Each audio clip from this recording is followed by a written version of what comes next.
Classification of resources, संसाधनों का वर्गीकरण। यह लेक्चर बीए पार्ट सेकंड के विद्यार्थियों के लिए है। इसमें हमने जो रिसोर्सेज हैं, संसाधन है, उनकी वर्गीकरण के ऊपर चर्चा करेंगे। रिसोर्सेज, संसाधन।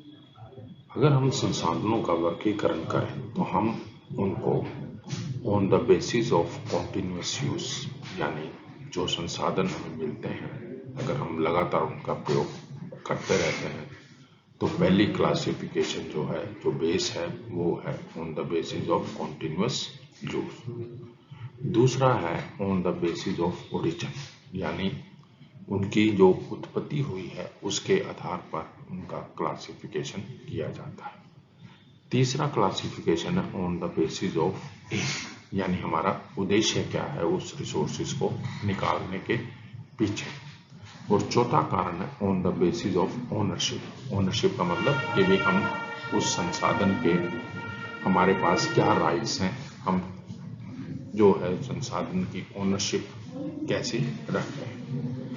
इन चार बेसिस पर, on the basis of continuous use, on the basis of origin, on the basis of aim, on the basis of ownership, हम रिसोर्सेज को, संसाधन को क्लासिफाई कर सकते हैं।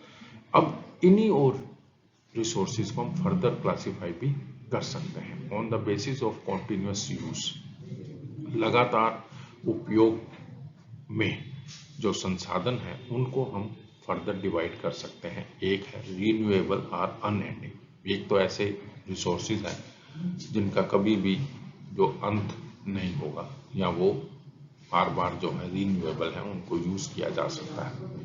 एक है नॉन रीन्यूएबल, यानी यूज कर लिए और वो फिर खत्म हो गए, यानी एंडिंग, मतलब उनका जो उपयोग है एक बार यूज होने के बाद खत्म हो जाए। फिर साइक्लिक, साइक्लिक रिसोर्सेज का मतलब हम उसको एक बार यूज किया फिर साइकिल, ऐसे साइक्लिक ऑर्डर में जब उसको यूज करते हैं तो वो साइक्लिक। रिन्यूएबल जो है, अगर हम अनएंडिंग जो रिसोर्सेज हैं अगर उनकी बात करें तो आपके पास हवा है, पानी है, ये वाले नॉन रिन्यूएबल हैं, जैसे कोल है, पेट्रोलियम है, आप यूज कर लेते हो वो खत्म हो जाता है। साइक्लिक है, जैसे आप उसको यूज करते रहते हो, बार बार कोई चीज बना ली फिर कर लिया।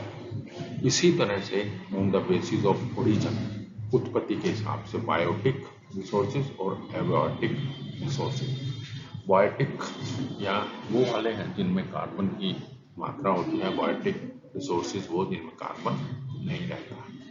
इसी तरह से on the basis of aim, हमारा जो एम है, उद्देश्य है, उसके बेसिस पर कैसे उसको किया जा सकता है। एनर्जी रिसोर्सेज है, रॉ मटेरियल है और ईडेबल आइटम्स है, यानी जो जिससे हमें ऊर्जा मिलती है हम उसमें बांट सकते हैं। रॉ मटेरियल जो हमें कोई प्रोडक्ट, फाइनल प्रोडक्ट बनाना है उसके लिए हमें कोई रॉ मटेरियल चाहिए वो, और ईडेबल आइटम्स जो कुछ खाने की वस्तु है।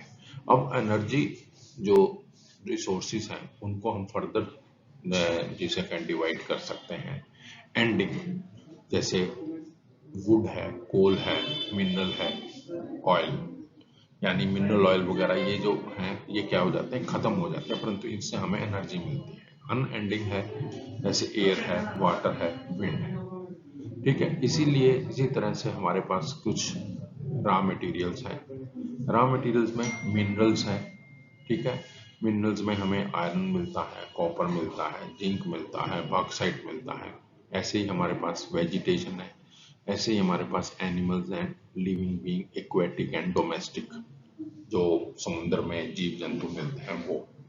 अब इन वेजिटेशन को भी हम फर्दर डिवाइड कर सकते हैं। वुड है, नेचुरल फंगी है, एग्रीकल्चर में रबड़ है, शुगर केन है, कॉटन है, ग्रास है, ये सब भी क्या है, वेजिटेशन के अंतर्गत आते हैं।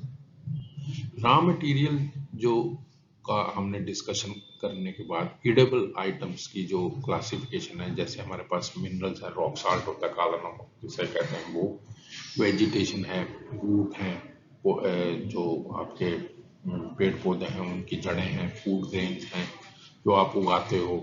फिर इसी तरह से एनिमल एंड लिविंग बींग्स हैं, एनिमल जिसका मांस वगैरह आप यूज करते हो, वो सारे ईटेबल जो आइटम्स हैं उसमें आ जाते हैं। अब on the basis of ownership, ownership में है कि हमारा स्वामी तब कितना रहता है। एक वो मिनरल्स, जैसे पर्सनल लेवल पर आपने कोई चीज की है तो उसके आप स्वामी हैं। फिर नेशनल लेवल के मिनरल्स हैं, कुछ ऐसे मिनरल जैसे यूरेनियम वगैरह हैं। इंटरनेशनल लेवल की जो, जैसे हम क्या करते हैं, समुद्रों के किनारे जो हैं एक जोन क्रिएट कर देते हैं, और 5 किलोमीटर 10 किलोमीटर का, तो उसका एक अधिकार उसी देश के पास रहता है। तो इस तरह से हम क्या कर सकते हैं, इन रिसोर्सिस को जो है वो क्लासिफाई कर सकते हैं इन बेसिस के आधार पर।